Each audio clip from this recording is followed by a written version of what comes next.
जो हम ट्रेड यहाँ पे कर रहे हैं, देखिए यहाँ पे 30 तारीख को देख लीजिए, फिर 3 तारीख को, फिर 4 तारीख को आज, और ये फिर ये शायद 2 तारीख का मूव होगा, ये 2 तारीख का ये होगा। तो 2, 3 और 4 ये हमारा मंडे, ट्यूसडे और आज ये वेडनेसडे कंटिन्यू हम धीरे धीरे यहाँ पे ऊपर की साइड में गए हैं। ऊपर की साइड में ये ट्रेंड लाइन पे कंटिन्यू रेजिस्टेंस ले रहे थे हम, और ऊपर की साइड में जैसे मैंने 43,600 का रेजिस्टेंस बताया, उसका मेन रेजिस्टेंस लेके हम नीचे की साइड में यहाँ पे आ गए। और नीचे की साइड में देखेंगे तो इस ट्रेंड लाइन का हम कंटिन्यू सपोर्ट ले रहे थे। मैं बार बार बोल रहा था कि जब तक इस ट्रेंड लाइन को हम सपोर्ट ले रहे तब तक जानते थे कि यहाँ पे हमें बाउंस बैक मिलता रहेगा और प्राइस एक्शन बनता रहेगा। लेकिन जैसे हमने इस ट्रेंड लाइन को ब्रेक किया, हमें नीचे की साइड का प्राइस एक्शन यहाँ पे बनना स्टार्ट हो गया, और नीचे की साइड का यहाँ पे ओपन हो गया 42,900 का टारगेट।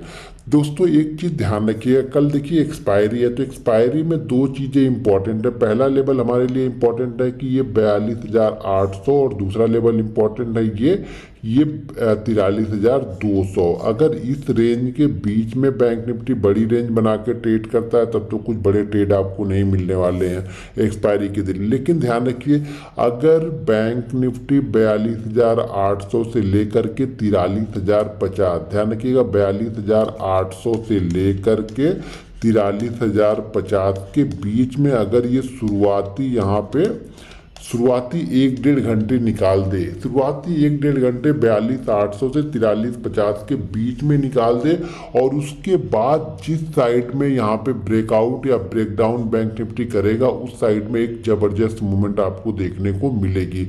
अगर ये नीचे की साइड में, देखिए ध्यान रखिएगा, शुरुआती 1-1.5 घंटे हमें भूलना पड़ेगा या फिर छोड़ देना पड़ेगा इसी रेंज के बीच में। देखिए बेस्ट सेटअप क्या हो सकता है, मैं वो यहाँ पे आपको बता रहा हूँ। तो अगर इस रेंज के बीच में, यानी इस 250 पॉइंट रेंज के बीच में शुरुआती 1-1.5 घंटे 2 घंटे बैंक निफ्टी निकाल दे, और उसके बाद अगर ये 43,050 के ऊपर निकलता है, तो यहाँ पे आपको टारगेट देखने को मिलेंगे 43,155 का। सेकेंड टारगेट होगा 43,222 का, और सेकंड टारगेट होगा हमारा 43,333 का। ये टारगेट देखने को मिलेंगे। जितना टाइम 1 घंटे 2 घंटे 3 घंटे 4 घंटे, जितना टाइम इस जोन के बीच में बिताएगा, और जितने देर यानी 1 बजे 1:30 बजे के बाद अगर निकलता है, तब तो सुनिएगा ये वन वे मूव करता हुआ आपको 250, 300, 400 पॉइंट की वन वे मूव करता हुआ दिखेगा, जिस साइड में ब्रेक करेगा। ध्यान रखिएगा, जिस साइड में ब्रेक करेगा मैं उस साइड की बात कर रहा हूँ। अगर ये 42,800 को ब्रेक करता है तो फिर आपको नीचे के टारगेट देखने को मिलेंगे 42,680।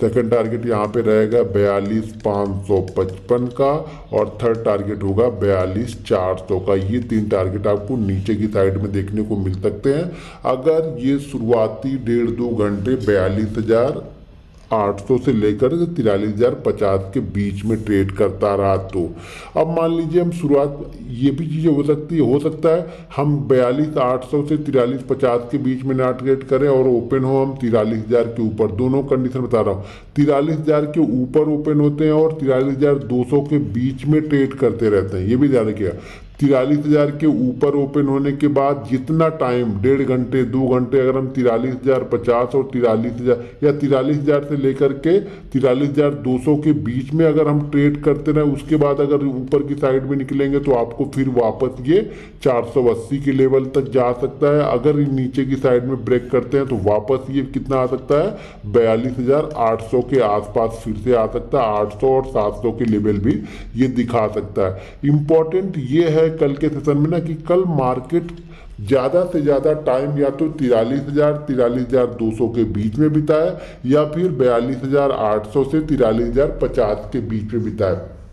उसके बाद में जिस साइड में ब्रेकआउट या ब्रेकडाउन होगा उस साइड में हम एक्सपायरी मूवमेंट पकड़ेंगे और बहुत अच्छा मूव आपको देखने को वहाँ पे मिलेगा। लेकिन सारे मूव अगर अब मूव को अच्छा बनाना है तो आपको रिस्क मैनेजमेंट और मनी मैनेजमेंट के साथ में ट्रेड करना है। साथ साथ मैं बार बार बोलते रहता हूँ, HDFC बैंक, ICICI बैंक की मूवमेंट को भी ट्रैक करते रहिए, क्योंकि HDFC और ICICI का वेटेज मिला के लगभग 52-53% वेटेज हो जाता है। तो वो जिस साइड में अगर दोनों एक ही साथ चल रहे हैं तो वो बैंक निफ्टी को उसी दिशा में लेके जाएंगे। तो यहाँ पे आप लोग जरूर नज़र बना के रखिएगा। मान लीजिए अगर हम कल गैप अप या गैप डाउन ओपन होते हैं तो फिर हम price action, clear cut price action ही फॉलो करने वाले हैं।